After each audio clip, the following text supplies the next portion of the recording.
اعوذ باللہ من الشیطان الرجیم بسم اللہ الرحمن الرحیم فقال تعالی فی القرآن المجید والفرقان الحمید وما ارسلناک الا رحمۃ للعالمین صدق اللہ العلی العظیم وصدق اللہ مولانا رسول الکریم۔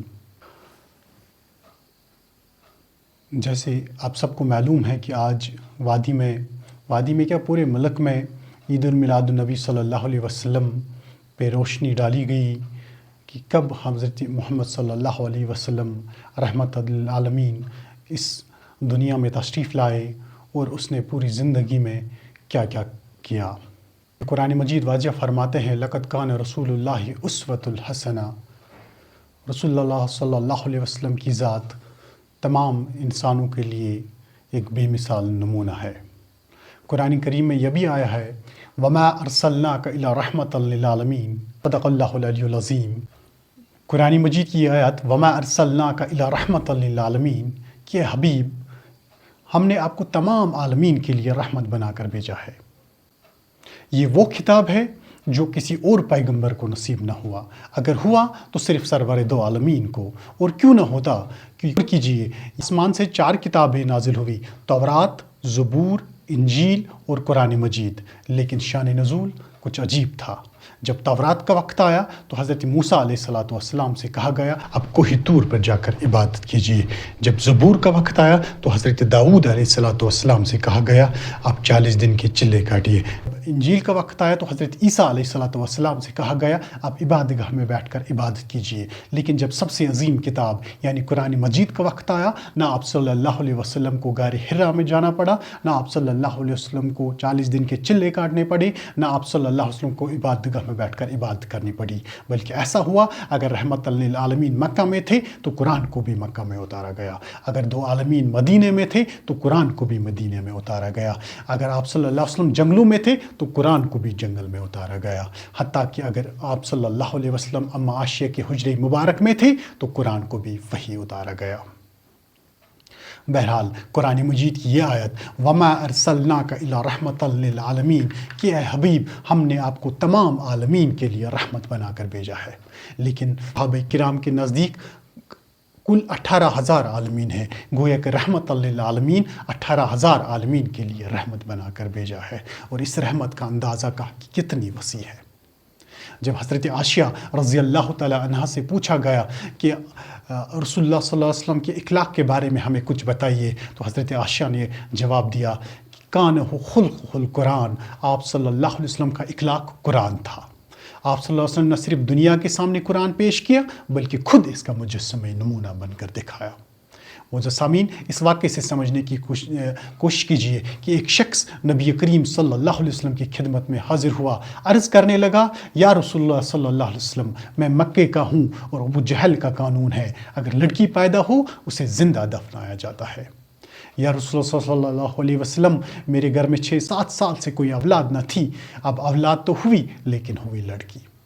اب حسب قانون میں نے اس کو خود دفن کرنے کے لیے سوچا، لیکن آج کل کے چکر میں یا رسول اللہ صلی اللہ علیہ وسلم 7 سال بیت گئے، لیکن ان 7 سالوں میں میری اس بچی سے اس حد تک شفقت بڑھ گئی کہ دن کو تھکا ہارا گھر لوٹتا ہوں تو بچی کے ایک بار ابا جان کہنے سے ساری تھکاوٹ دور ہو جاتی ہے۔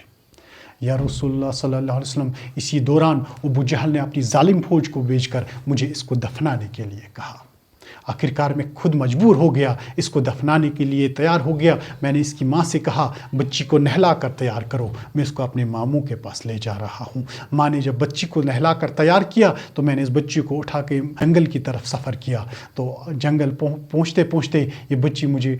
کہنے لگی ابا جان جنگل میں تو میرے ماموں کا گھر نہیں ہو سکتا؟ میں نے کہا خاموش ہو جا، اور یہ بچی خاموش ہو گئی۔ میرے ساتھ چلتے چلتے جب ہم جنگل میں پہنچے تو میں نے ایک گڑھا کھودنا شروع کیا۔ یا رسول اللہ صلی اللہ علیہ وسلم جو گڑھے کھودتے کھودتے جو دھول میرے سر کے بالوں پہ لگی، کپڑوں پہ لگی، یہ بچی صاف کرنے لگی، لیکن اس بچی کو کیا معلوم یہ گڑھا کس کے لیے کھودا جا رہا ہے۔ یا رسول اللہ صلی اللہ علیہ وسلم چند ہی لمحات کے بعد جب میں نے اس بچی کو اس گڑھے میں ڈال دیا تو وہ رو کے پکار اٹھی، ابا جان مجھ سے ایسی کون سی بھول ہو گئی جو تم مجھے دفنائے جا رہے ہو؟ ابا جان میں زندگی بھر تمہارے گھر نہیں آؤں گی، ابا جان مجھے تو اندھیرے سے ڈر لگتا ہے، ابا جان میرا تو دم گھٹ رہا ہے، ابا جان اگر تجھے مجھے دفنانا ہی تھا تو کم سے کم آخری ملاقات مجھے اپنی ماں سے کرا دیتے۔ یا رسول اللہ صلی اللہ علیہ وسلم جب یہ باتیں میری برداشت سے باہر ہو گئی تو میں نے ایک بھاری سا پتھر اٹھا کر اس کے سینے پہ رکھ دیا اور ہمیشہ ہمیشہ کے لیے اس کی آواز کو بند کیا۔ یا رسول اللہ صلی اللہ علیہ وسلم تب سے 40 دن ہو گئے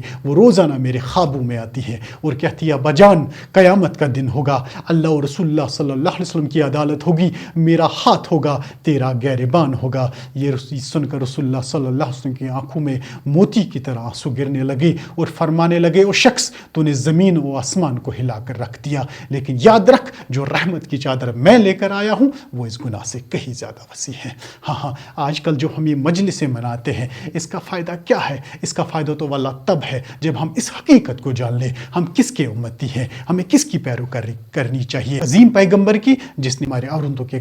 نیچے جنت قرار دیا ہے، یا اس مغربی تہذیب کی۔ آج مارکیٹ میں تب تک کوئی چیز بکتی نہیں جب تک اس کے اوپر ایک لڑکی کی فوٹو نہ چھاپ دی جائے۔ ارے یہ میرے عظیم پیغمبر تھے جس نے عورتوں کے قدموں تلے جنت قرار دیا ہے۔ بقول شاعر قدم بوس کی دولت مل گئی تھی چند ذروں کو، ابھی تک وہ چمکتے ہیں ستاروں کے جبی ہو کر، جس طور پہ نازل تھی دنیا وہ زمانہ بھول گئے، غیروں کی کہانیاں یاد رکھی ہم نے، ہم اپنا افسانہ بھول گئے، منہ نہ دیکھا ہے آئینے میں، داغ واللہ نہ دیکھا ہے سینے میں، جی لگایا ہے ایسا جینے میں، ہم مرنے کا زمانہ بھول گئے۔ تکبیر اب بھی ہوتی ہے مسجدوں کی اذان میں انور، جس ضرب سے دل ہل جاتا تھا وہ ضرب لگانا بھول گئے۔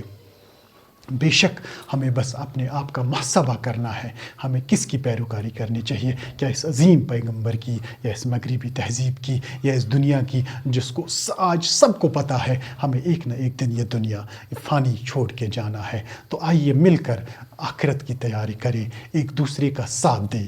تبھی ہم اس دنیا میں بھی کامیاب ہوں گے اور آخرت میں بھی کامیاب ہوں گے۔ بہرحال ایسے مزید ویڈیوز کے لیے آپ بنے رہے اشفاق ہانڈے کے ساتھ اور دیکھتے رہیے JK نیوز ٹرائب۔